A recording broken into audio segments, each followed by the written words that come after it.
Hi, I'm Mary. And I'm Katie, and this is The Housewife Did It. True Crime Edition. Alright, we're gonna hop right into it. Mm-hmm. So, a content warning for this case that it contains themes of abuse, child sexual abuse, and grooming. So, if you cannot digest that today, then goodbye for now. Mm-hmm. Angie Solomon has been reporting abuse at the hands of her husband, Aaron, since 2002. Many more allegations would come out throughout an almost decade-long custody battle over their two children, Grant and Gracie. Then, in 2020, about a month after his 18th birthday, Grant Solomon would be dead, with his father as the only witness to the incident. At the time of his death, Grant Solomon was an 18-year-old student at Grace Christian Academy in Franklin, Tennessee. Having been playing baseball since the age of 4, Grant was a star pitcher who was actively being recruited by Division I teams. Along with his sister Gracie, Grant had endured a tumultuous custody battle between his parents over the years, which have resulted in a very bad relationship with his father and a protectiveness over his mother and sister. Grant was loved by pretty much everyone who knew him. He had a lot of friends in school and a girlfriend named Hannah. On July 20th, 2020, Grant's father Aaron asked him to come practice pitching with him at the Ward Performance Institute in Gallatin, about an hour from Grant's home in Franklin, where he was currently living with his mom, Angie.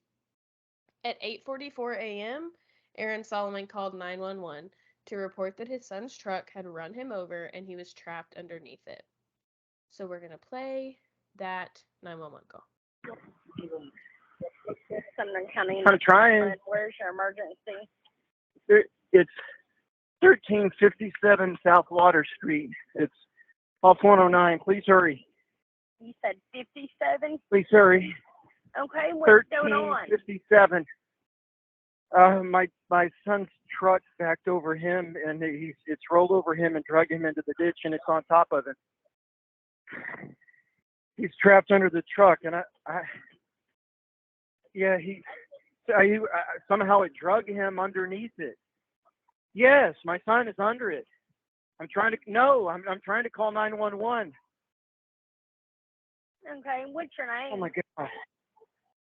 My name is Aaron Solomon.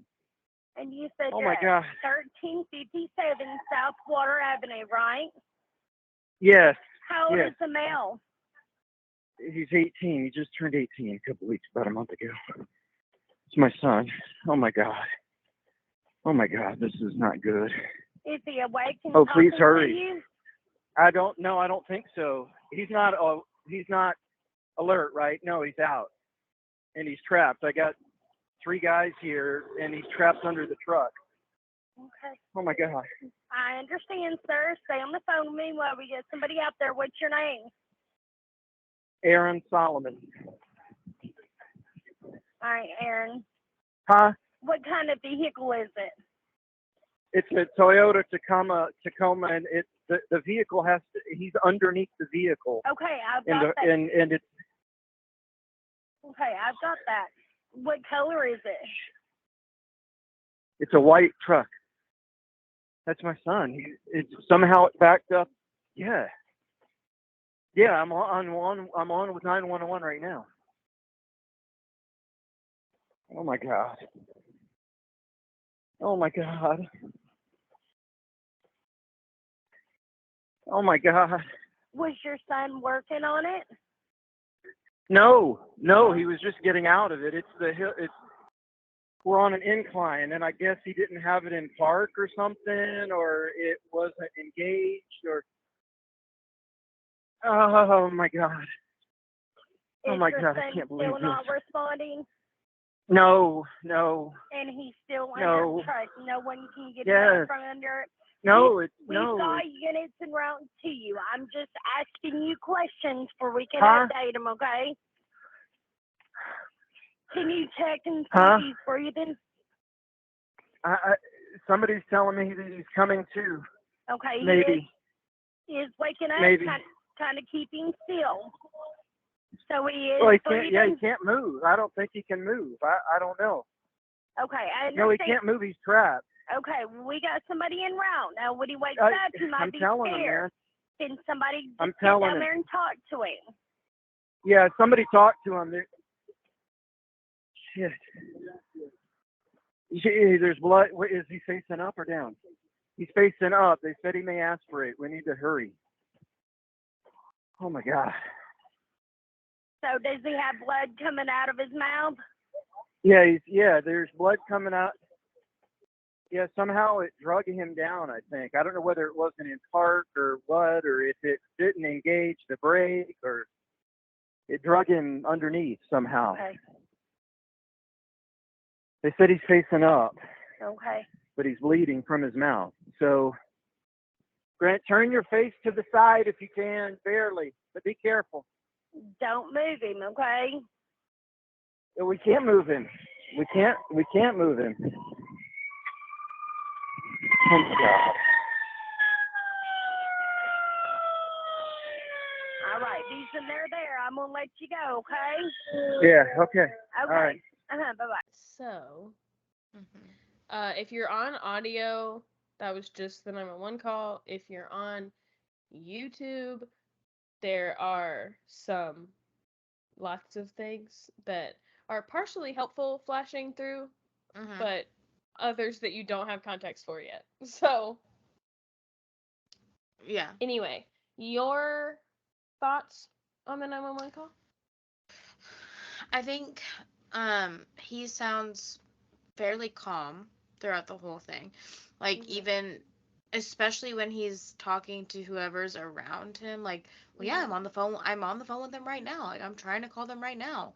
Like, somebody He's go like, talk to him. huh?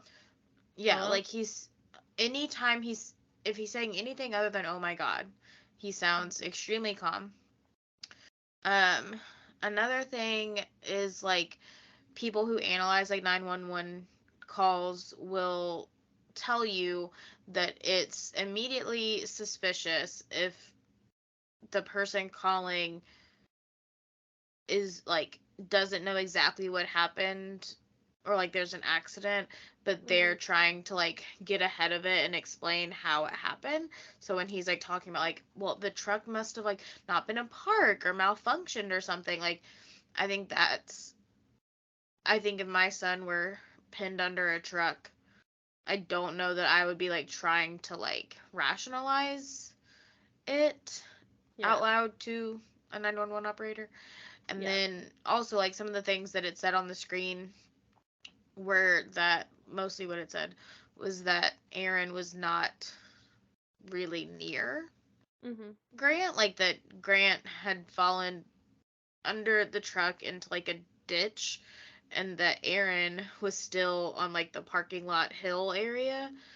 And so he's like communicating all these things to the 911 operator, but a lot of it he has to clarify with whoever is closer to Grant, who are strangers. right? We'll Or find out. he goes ahead and answers it when he probably doesn't know the answer. Like he's face down. There's blood coming out of this spot. Like he's trapped. We couldn't move him if we tried. Yeah, like, but he has not made any attempts to see those things. Right. From what we find out. So like, he's either just like making up the answers, or he is having to ask people who don't know him to tell him what's going on with his son trapped under a vehicle. Yeah, and like I am not one to really analyze 911 calls like in like how calm you are or how not calm you are, and like I like personally like I don't really know how I feel about like a Michael Peterson call where people are like, oh, he's like so over the top. So like I don't know. Some people are calmer than others, whatever. But like the content of this call, like I have qualms with. Yeah. That like first of all, like it would not cross my mind when the 911 operator asks how old my son is, to be like, oh, like, he turned 18 about a month ago. Like, they do not fucking care. This is not casual conversation. Yeah. And then, like, she says he's going to be scared when he wakes up. And he says someone talked to him. But then when he says that he's coming to, he tells them she said he might aspirate. No, she didn't. She literally did not. Like, she said he might be scared. What? And, like, it's very strange. And then every time she's like, well, don't move him. And he's like, well, we couldn't move him. And it's like, so your son is trapped under a truck and you didn't run down there and see if you could man mode that truck off of him or, like, pull him out? Right. Weird. Everyone who's ever heard that mothers could lift a car off of their child is like, you can't move him, really? Yeah. Mm-hmm. So, as we heard, Aaron says he's not sure what happened, but that the truck somehow drug Grant underneath it into a ditch and that Grant is trapped under the truck.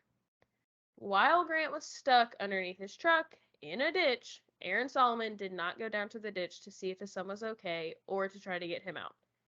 Aaron reports that there are 3 guys there. We can hear him asking someone if Grant is responsive, so that's who he says he was talking to. He then indicates that one of the men who is down in the ditch says that Grant is coming to, and he starts yelling to Grant to turn his head towards him, which I also find particularly strange. For what purpose should he move his head toward you? Like, look at daddy, look at daddy. Don't move him. Yeah. Now, my husband's theory was that maybe he thought, like, if there's blood in his mouth, like, to turn his head so he didn't choke on his blood. But again, I am not that coherent. And the 911 operator just told me not to move him.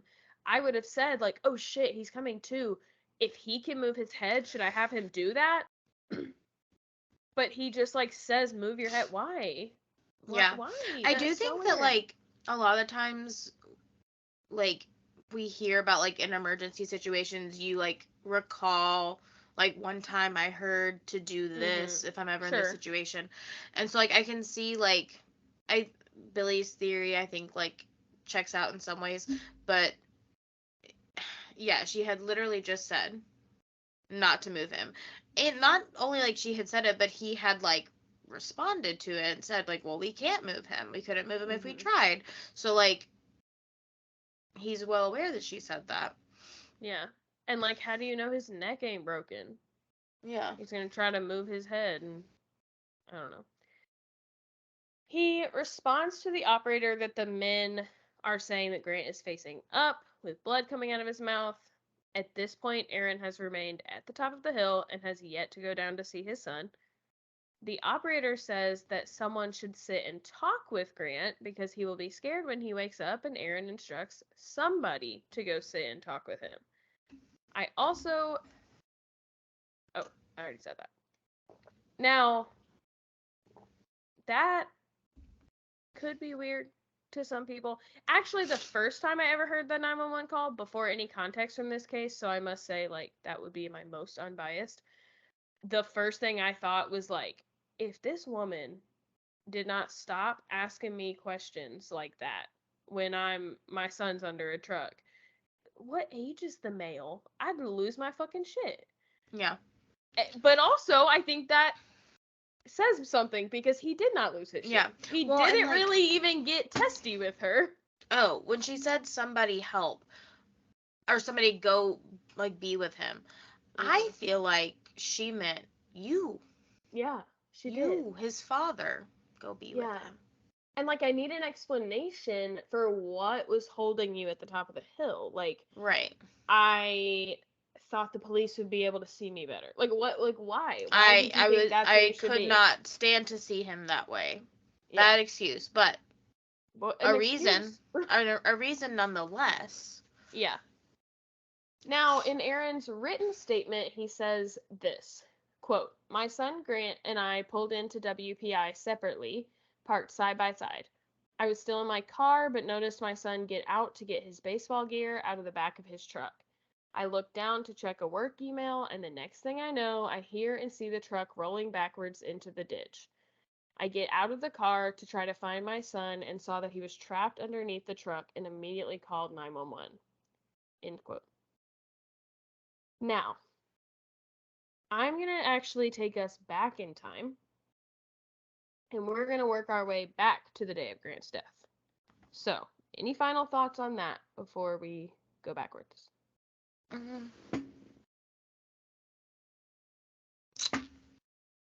Bad dad. Dad. Like, chase clearly that truck. already. Yeah. It's asinine to me. It's like 75 freaking feet in that parking lot. Yeah. You're telling me you heard and saw it going back and you couldn't run? Right. Push your son out of the way? There's like you literally buckled? Had to... Cannot think of a single explanation for why you wouldn't be down there. I'm like trying to think of like anything Aaron Solomon You weren't in has danger. done. Yeah. Like, the truck's not gonna come back up. Right.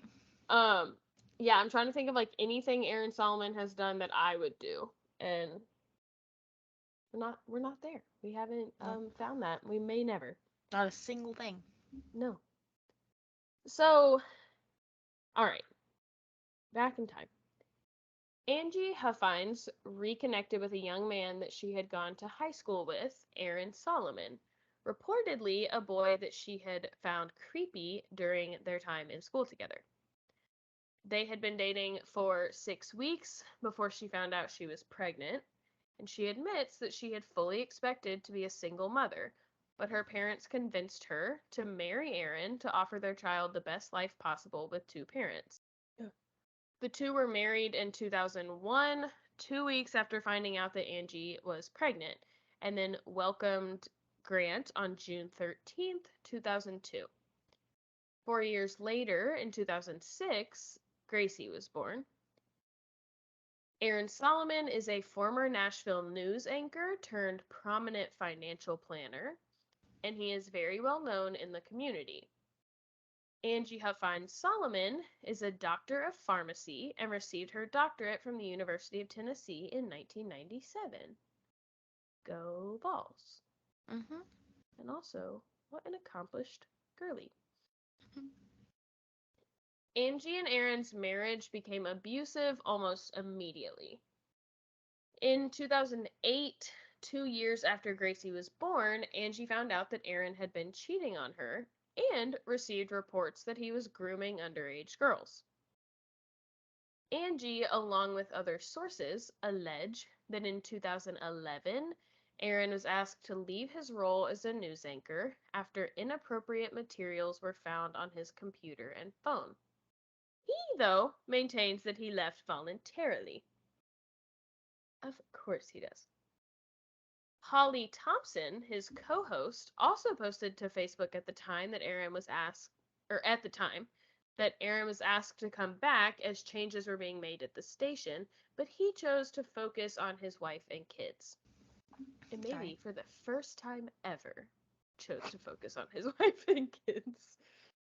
In 2012, Aaron's aunt died, leaving him a large sum of money, which he would start receiving a year later in monthly installments of $100,000. If I received $100,000 one time, Aaron would not let Angie be alone, especially not for long periods of time. He would accompany her to everything, including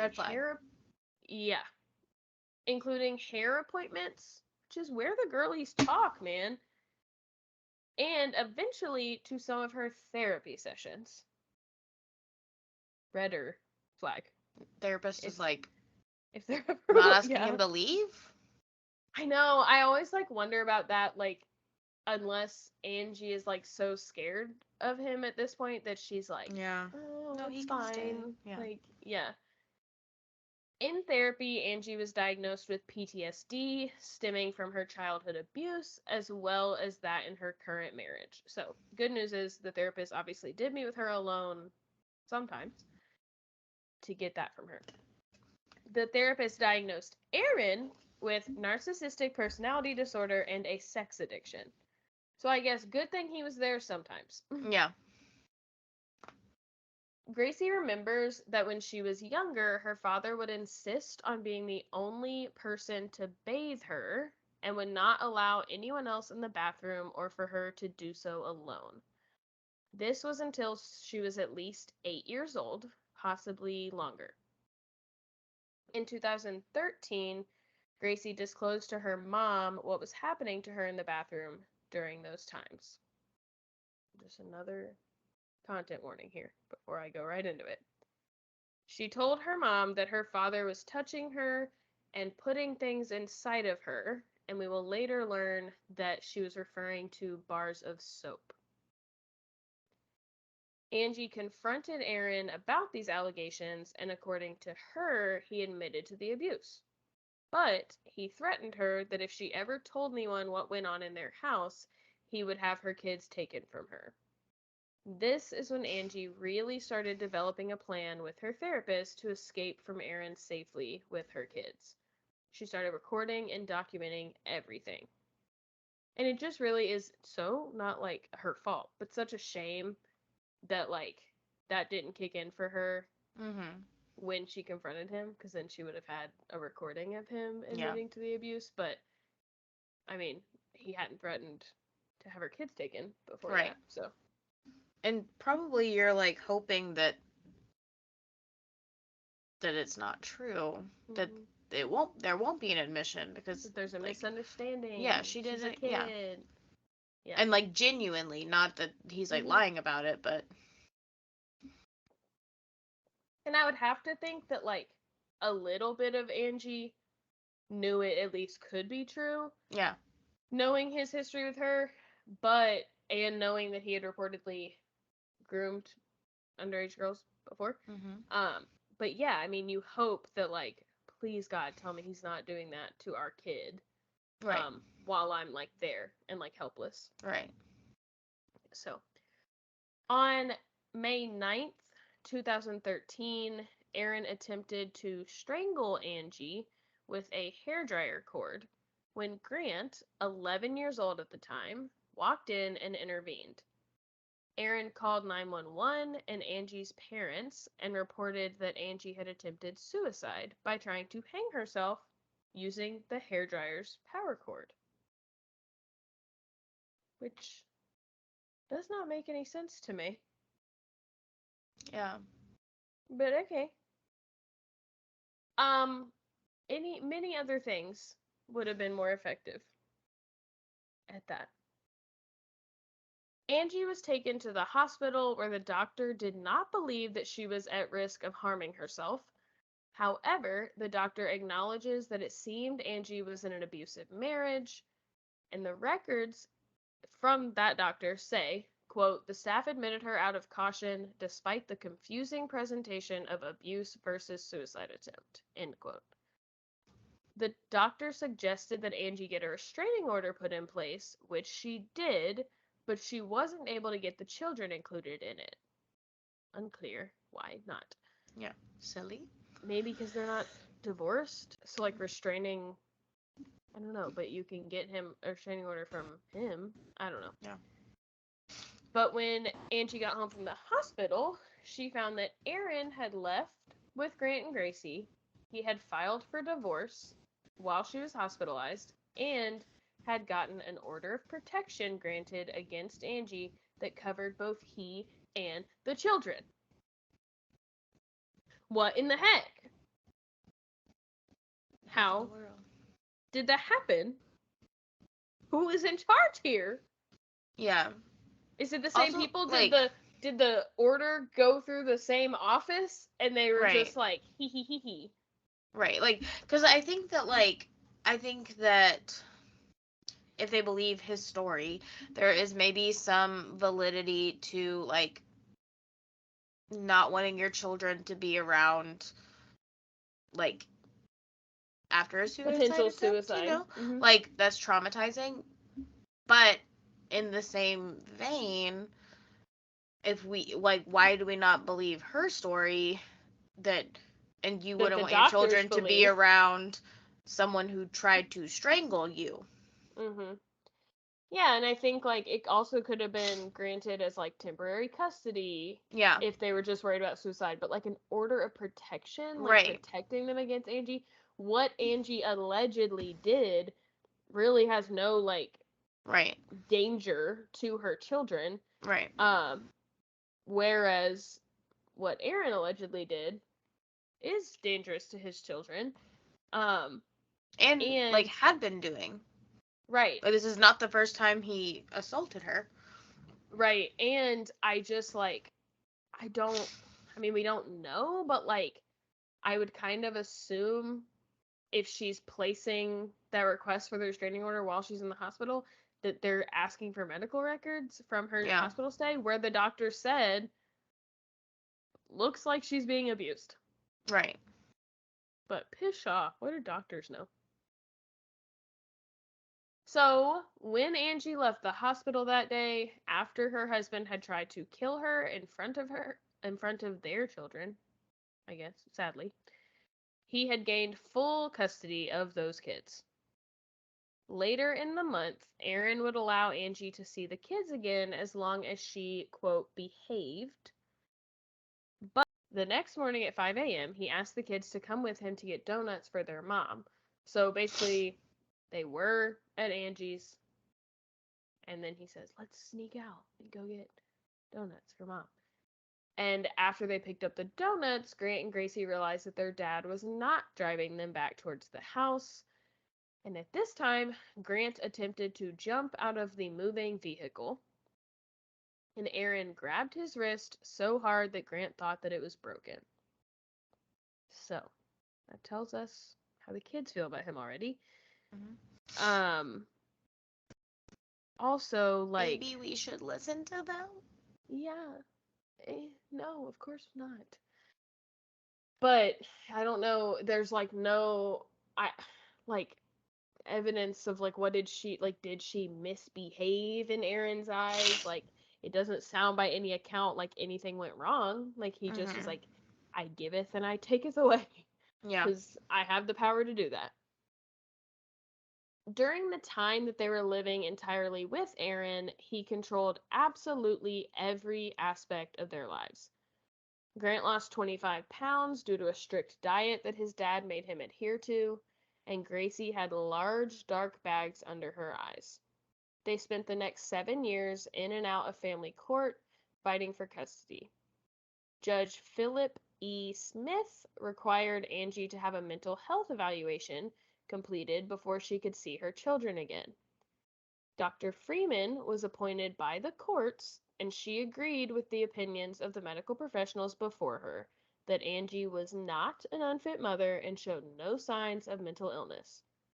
So, Judge Philip E. Smith dismissed the report that he had originally required. He said, no, thank you. I was hoping you would say something different. He said, be so fucking for real. Yeah, silly. But I also, thought you would agree with me. I just, like, don't understand how, like, court proceedings work. I guess the judge is, like, truly, like, God, but it's, like, so no, like, he's, like, totally fine with the fact that, like, in these records it's gonna show, like, we had a mental health evaluation, but it's not gonna show the results. Like, you're like, pish off. Not even, like, let me get another one that'll agree with me. Like, just throw it out. Never mind. Yeah. Ugh, never mind. You kids and your mangy mutt foiled again. Strange choice there. Now, in the same hearing, Angie's father and sister made statements in support of her now ex-husband, Aaron Solomon. The judge, to no surprise at this point, ruled in Aaron's favor.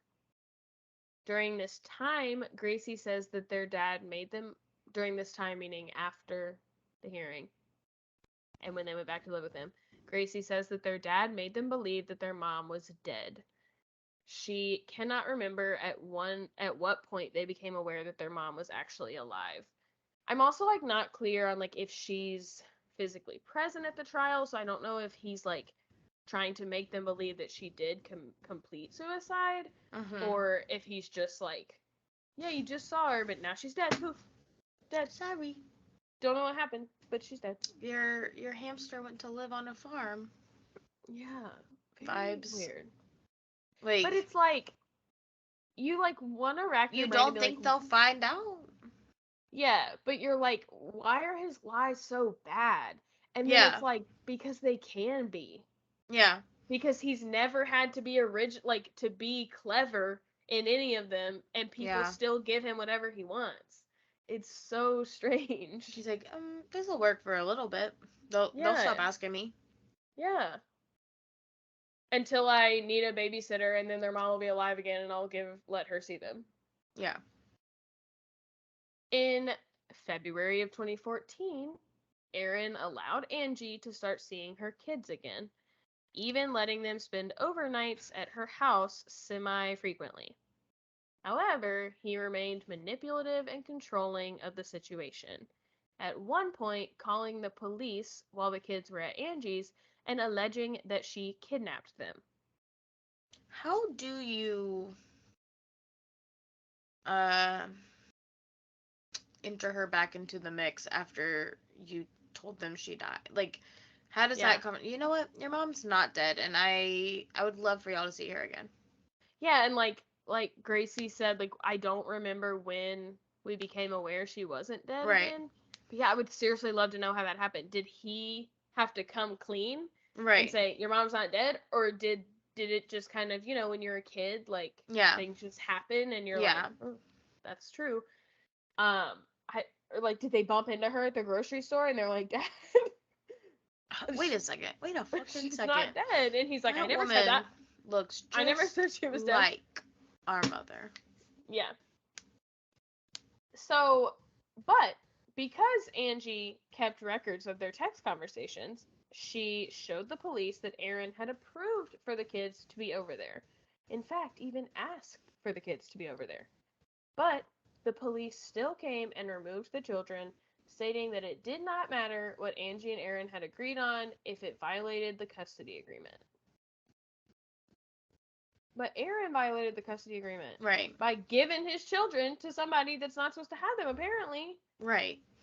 Like, that's on him for, like, putting them in that position. It feels like the, ass-kissing student that, does something wrong, but then tattles on other people, and then they, get a gold star. Like... Me. As a child. Yeah. Like, literally, like, when kids, like, and my kids, they'll have, like, the same tattle for it every time. So, like, I'll tell them, like, those, I have one, she'll say, like, if she, like, as soon as she has to, like, pull her clip, she comes back and she's like, well, I didn't want to tell you before, but so-and-so said they were going to kill me. And I'm like, I don't know if they did, because they only say that after you pull your clip. Weird. And lose points. That's so And you never want to tell me, but it never seems difficult coming out of your mouth. Just boop. Right, she said I'm ugly. Every time you get in trouble, she says you're ugly?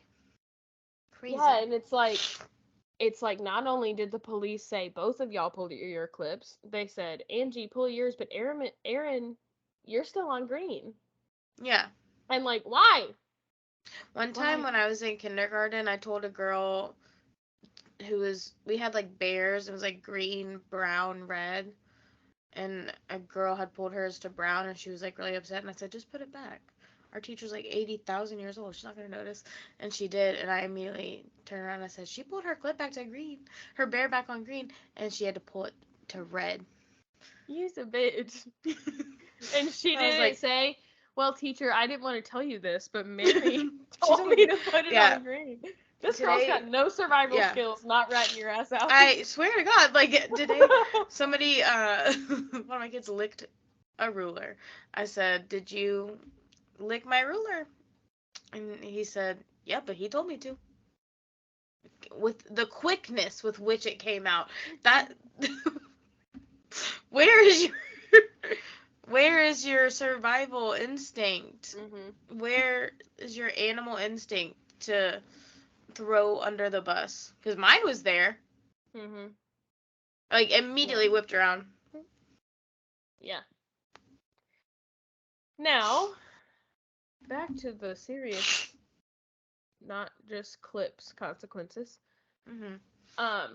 So Gracie began telling her peers and teachers at school about her father's abuse, and Grace Christian Academy, Gracie's school, states that in an attempt to help Gracie maintain her reputation, they encouraged her to stop sharing these stories. Bonkers that they would admit that. Uh-huh.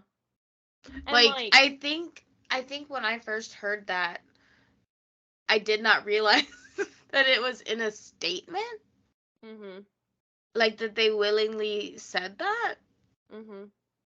I thought, like, maybe it was something they said to her They privately. said it to Grant on a recording. But, yeah. Yeah. Wild that you would say that out loud. Yeah, and, like, what? Like, I get maybe trying to play like she's, like, a misguided young girl and, like, needs your help, but, like, Yeah. she clearly has decided that, like, more important than her reputation Right. is, like, sharing this. Right. It's like, who are you to decide that the most How important old is she thing when she to starts her? telling them? Around 2014, so 9? Wait, 10? A 9-year-old. Yeah. An approximately 9-year-old is telling you that she's being sexually abused, and you're, like, worried about her reputation. 9-year-olds don't have reputations. What is that, like 3rd grade? Mm-hmm. You would be 9 when you leave 3rd grade. So if she's 8, then she would be in 3rd grade probably. I, like, having been a 3rd grade teacher for 4 years, cannot imagine, like, the fear that would strike into my heart hearing that, and then for someone to be like, you might want to stop telling people that. Yeah, and I do know they eventually say her friends recall this in the 5th grade, so maybe she didn't tell people till the 5th grade, but I think it was kind of both.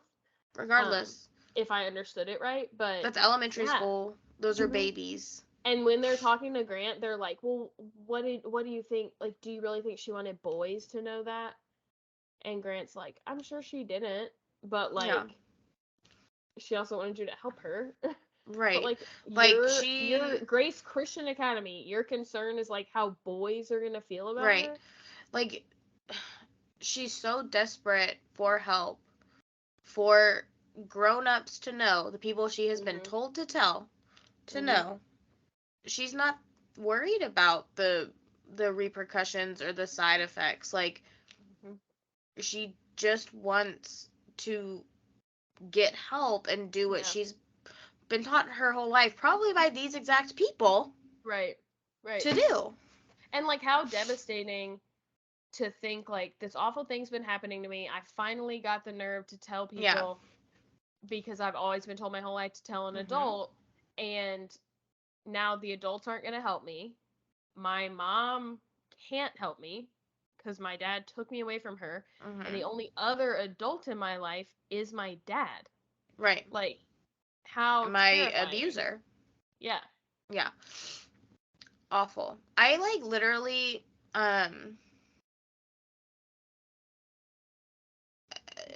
I feel like I'm full of rage. Like, none of those people should be teachers anymore. And I think at the risk of pissing people off, maybe this is why schools should hire people with licenses to teach, which private schools don't have to. At the very least, We should review Tennessee state law with that. Training. As a public school teacher, I am required to undergo mandatory reporter training every year. Mm-hmm.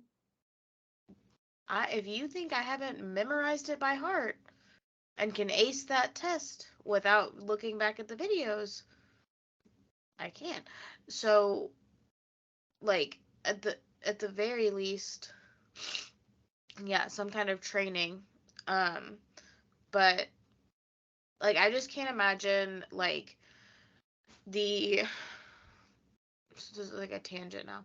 Like the time and energy and like money I have put into my education to become an educator, to then like not even take it seriously enough to care about the kids that I'm there for. Like, yeah.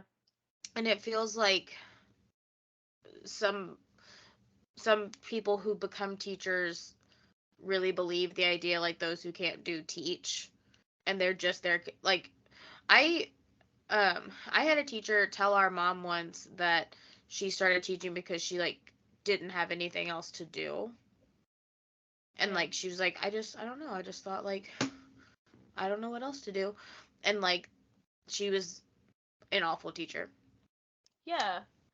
And I think like maybe that's something to consider about like a private Christian school, is that right.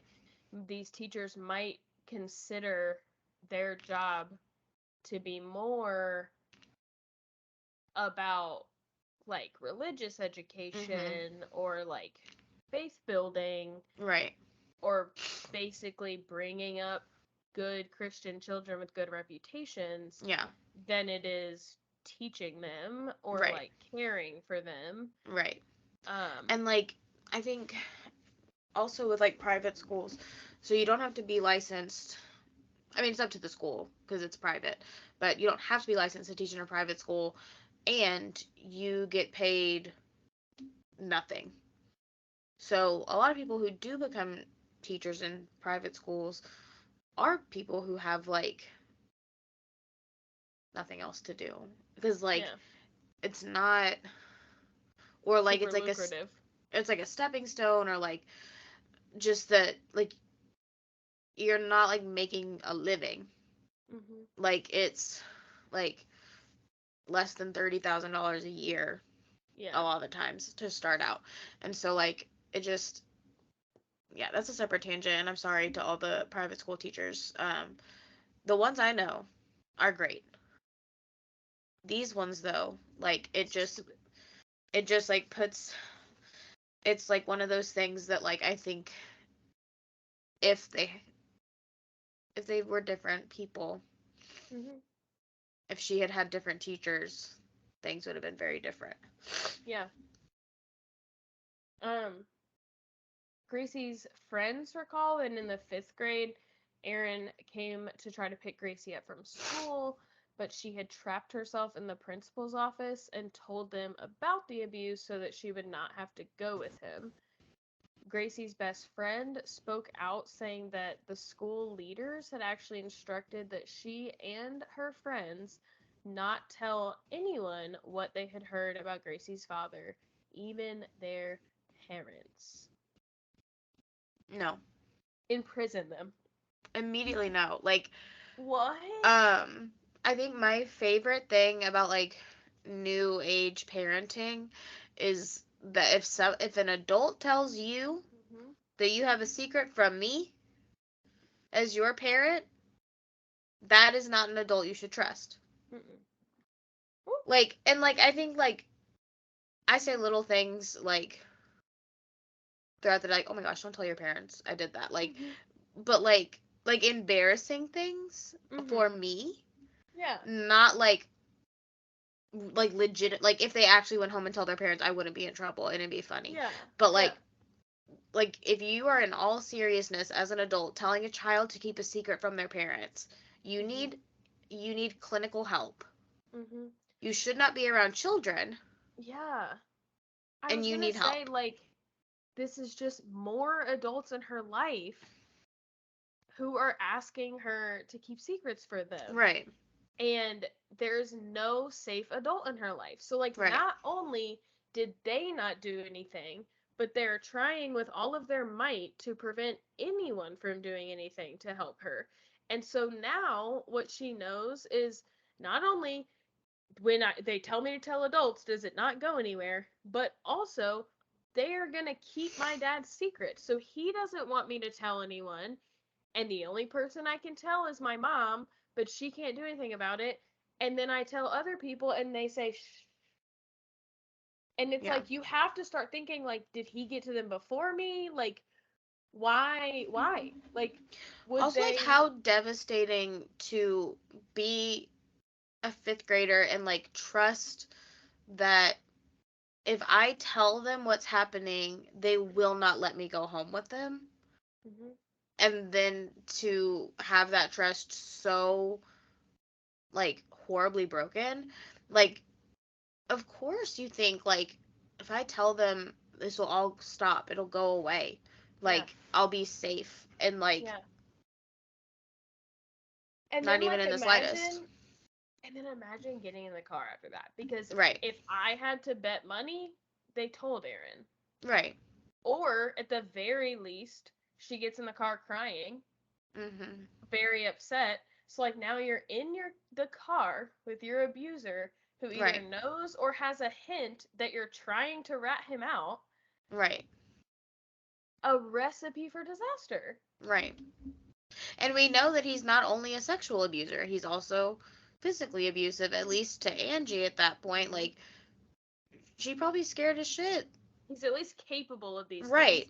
And it Right. is interesting, like, he seems to take different abuse out on each of them. Like, Yeah. physical for Angie, sexual for Gracie, they say verbal for Grant. And it's like, but every single one of them knows he's Right. capable of attempted murder. He's capable of this. And so it's just like, that's still terrifying. Yeah. Now, we have discussed in the past, and I alluded to it just a few seconds ago, that in the state of Tennessee, anyone over the age of 18 is a mandatory reporter of suspected child abuse, especially if they are school officials and teachers. Also, it's not super suspected. Anyone over the age of 18 is a mandatory reporter if you see bruising on a kid Mm-hmm. multiple times, and that's suspicious. So there's no doubt about being a mandatory reporter when a kid tells you Right. they're being abused. In the training, they literally, like, have a list of, like, here's exactly when you should call us. Mm-hmm. And you can bet your ass that disclosure of abuse is on that list. And, like, and they also, like, they It's say one in of the the training, easiest ones. Some of them are gray areas. That's pretty simple. yeah, like, I think, like, one of the things that, like, a gray area is, like, trying to figure out, like, discipline Mm-hmm. from abuse, because, like, there are people who still spank their children, and, Mhm. like, That's do not we a consider crime. that abuse? Like, Right. you know, and it's like there are gray areas, but, like, it also, they'll tell you in the training, like, it's not your job to investigate. So, like, Mm-hmm. if you see a kid with a black eye, you might, like, casually, like, oh my god, what happened to your eye? But, like, not like, did someone hit you in your eye? Mm-hmm. Like, when did this happen? Where did this happen? So, but they want you to have, like, as much information as you can, so you're Sure. not, like, railing the kid trying to get the info, but, like, you do need to have, like, some sort of information to give them. So if a child is literally handing you the information, She probably would have sat there and made the report with them if they would have right, just done that for her. Yeah. It's like,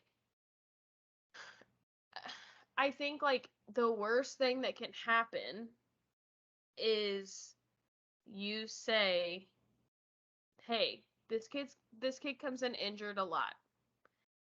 Kids injure themselves. mm-hmm. Could be nothing. Can you just check it out? Yeah, And then they check it out. Everything's perfectly fine. they go by the house and the kid happens to fall right in front of them because he's just clumsy. Right. And they're like, okay, cool, all good. Worst case scenario, you did your fucking job. Like, it's like asinine to me that not a single adult in that school report. Like, there was not one good, decent adult. And like, I don't care if there's like, well, like, I wasn't totally sure. Like, no. If you, or like, I wasn't her teacher. If you knew about it and you did not report it, you are a bad person. Like, a bad person to be working with children at the very least. Right. Like, yeah. I've like never, we've had 4 different counselors in my school, and every single one of them has said, like, if you're nervous to make a report, I will sit with you. You have to be the one to tell it, but you can dial it on my office phone. Like, every admin I've ever had has offered to do it with me. Like, even it's like nerve-wracking to make a call, but like, at the end of the day, like, you have to. But like, you think about, like, people calling fucking welfare checks for someone that they haven't heard from in like 12 hours. Like, just because they aren't answering the phone, and they're like, could be hurt, you know? Right. So it's like, what does it hurt? Like, right. And yes, it is a little nerve-wracking. I will say, if we have any listeners in Tennessee, and this is something that you need to do, you can also do it online, where you don't have to talk to anyone. If that feels more comfortable for you. So you don't have to give them your information if you call or do it online. You can be anonymous. All of those things. Just fucking do it, please. Especially if a kid says to you the details of their abuse. Yeah, and you heard it here first. If you knew someone was being abused and you didn't try to report it,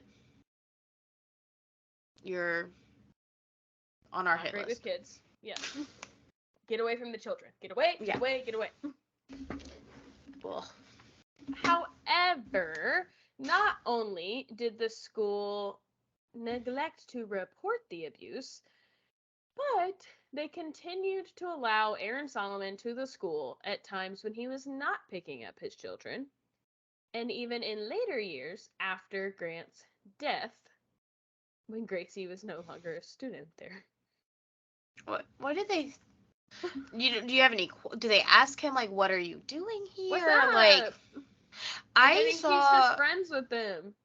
I saw a TikTok where a woman was told she could no longer come to a school that her child did attend, because, like, her other child had passed away, and she wanted, like, to have, like, some kind of, like, memorial for him, or like to honor him some way, and they didn't want to do it, and they told her she wasn't allowed back at the school, like, ever again. And her child did go there still. She still had a child there. So, but every time she comes up, they're like, what are you doing here? We have parents come to pick up their kids. First thing we say is, what are you doing here? Yeah. And if we don't even let them in the door until we find out what they're doing there. So why are we letting a man with no legitimate reason to be at a school walk up in that school? Yeah, like, his reason is either just his daughter, who he's accused of abusing, or once she leaves, the reason is nothing. Yeah, spoiler, GCA would also not do something for Grant's death to honor him. So, that just made me think of that. Anyway, now Gracie's, as I'm sure we all suspected at this point, Gracie is not the only student who has stated that at Grace Christian Academy they were assaulted, maybe not but like that they have been assaulted, harassed, victim blamed, or ignored by the teachers and staff at Grace Christian Academy. So, great. A track record. It sounds like an episode of SVU. Yeah. Between 2014 and 2015, Gracie continued to disclose abuse to her mom, and Angie continued to feel helpless.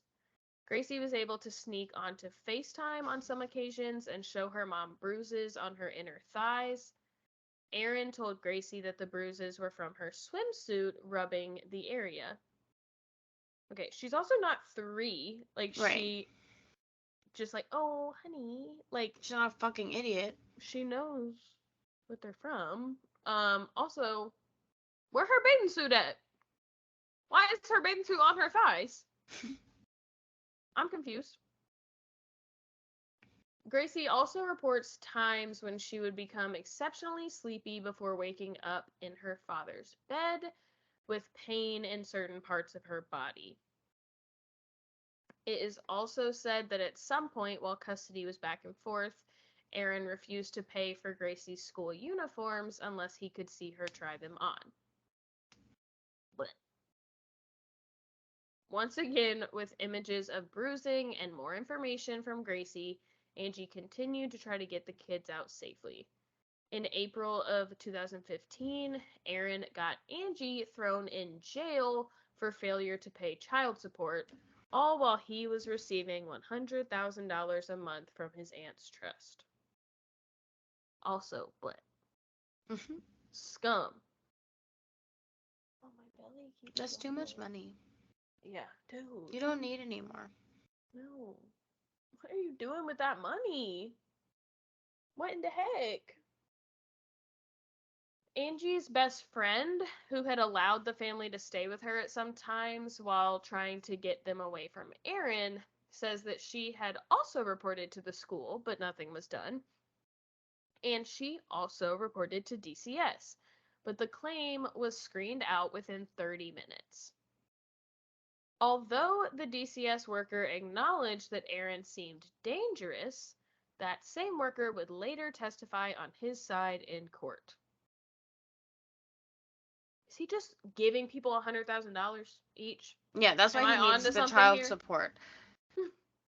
He's like, $100,000 for you, Miss? I wish I still had that $100,000 I gave to Judge Smith. Mm-hmm.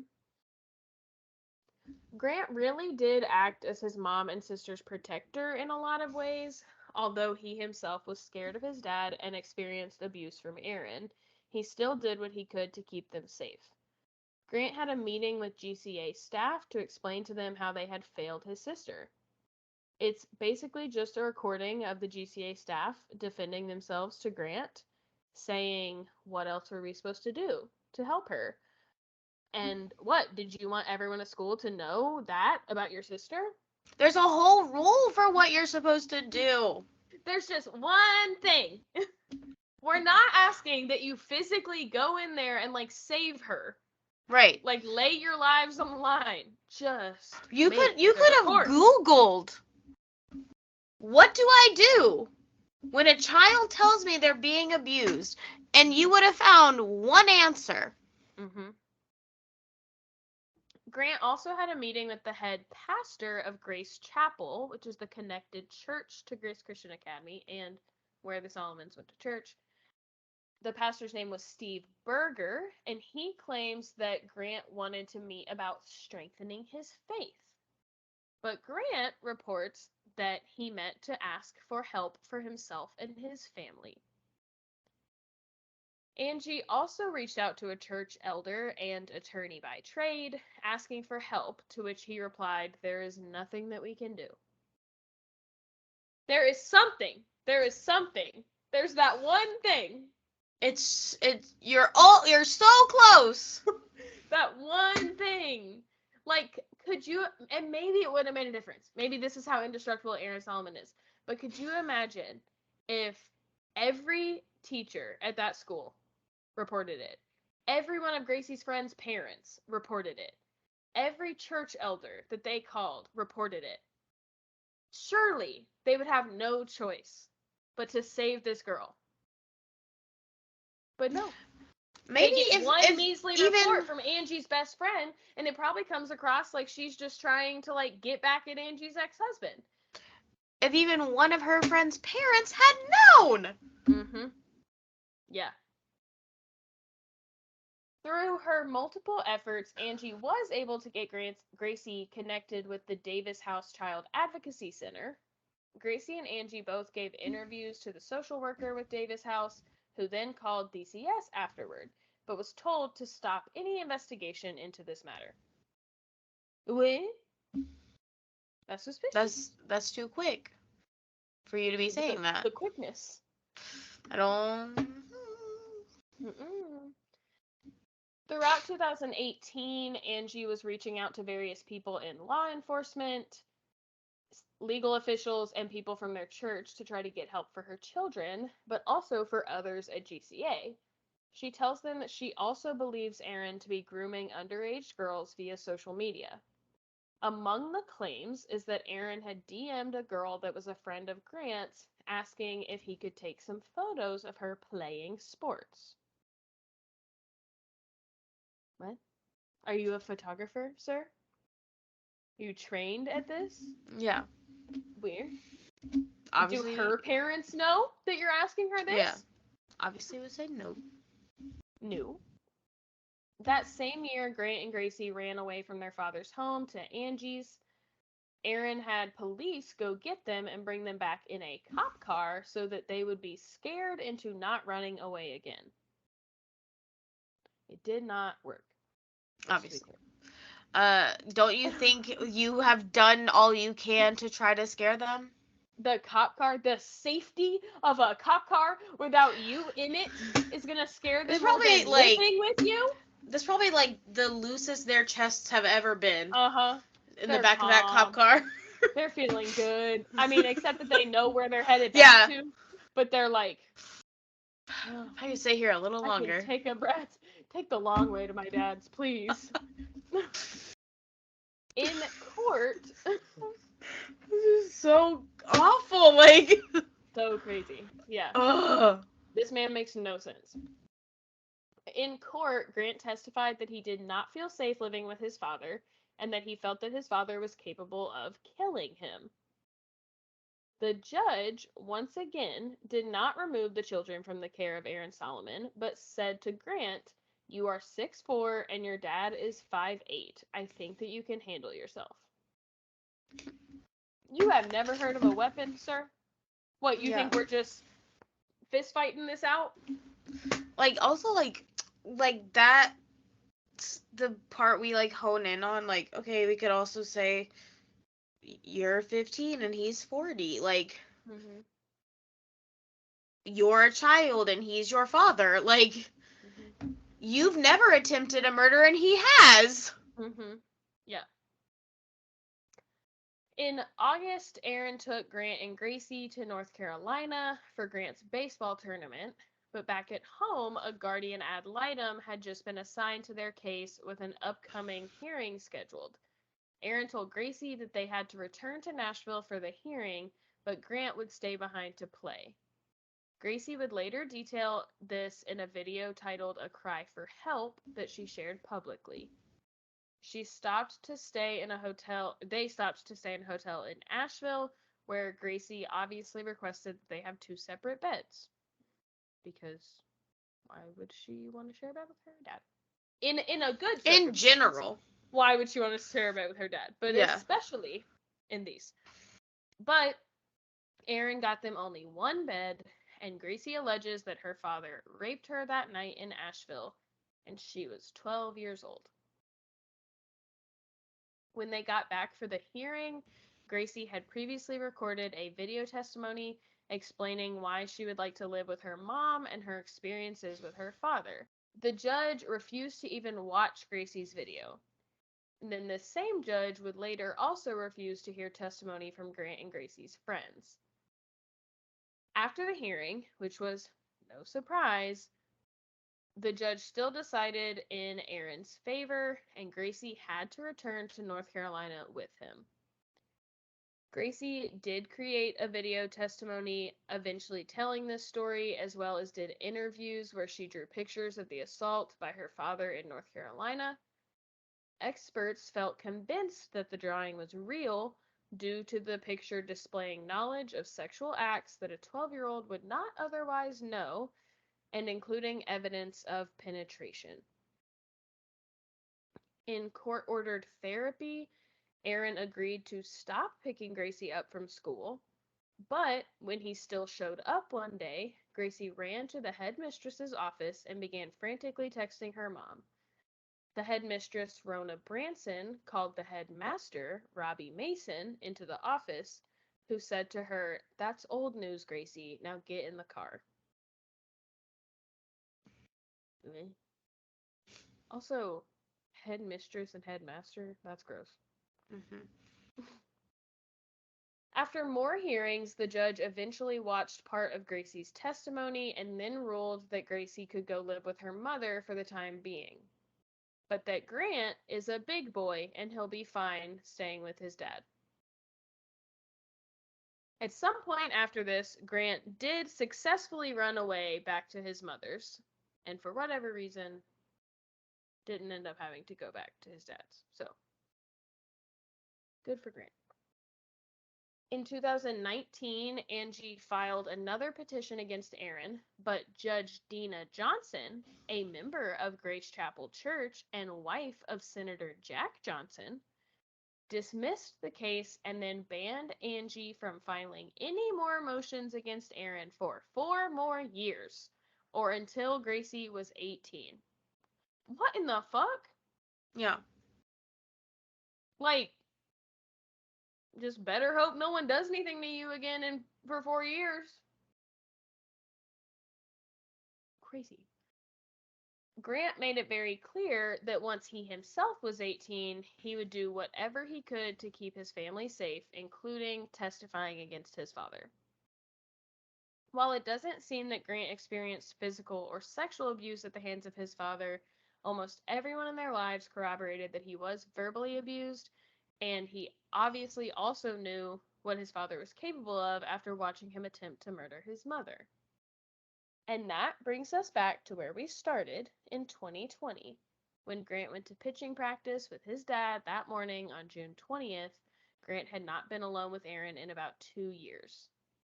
In fact, Angie recalls that when Grant was leaving that morning, he said to her, "Mom, I don't want to die in Gallatin today." It's unclear what ended up motivating him to go to WPI with his dad, but according to that statement, it would seem that he was quite scared. And this is where we'll be ending part 1 of this case, and we'll pick back up with the rest of the details of Grant Solomon's suspicious death, and then we'll end with updates in the case. In the meantime, please go check out Freedom for Gracie on Instagram and freedom4gracie.com to see how you can help this family and read more extensive information from Angie Solomon, who was the greatest source for this episode material because, like we've said, she documents everything beautifully. We will also link their GoFundMe in the show notes, which Angie Solomon has let us know will be going toward the exhumation of Grant's body and an out-of-state autopsy. So, yes, that's all for tonight, and we'll be back with part 2. Bye! Bye!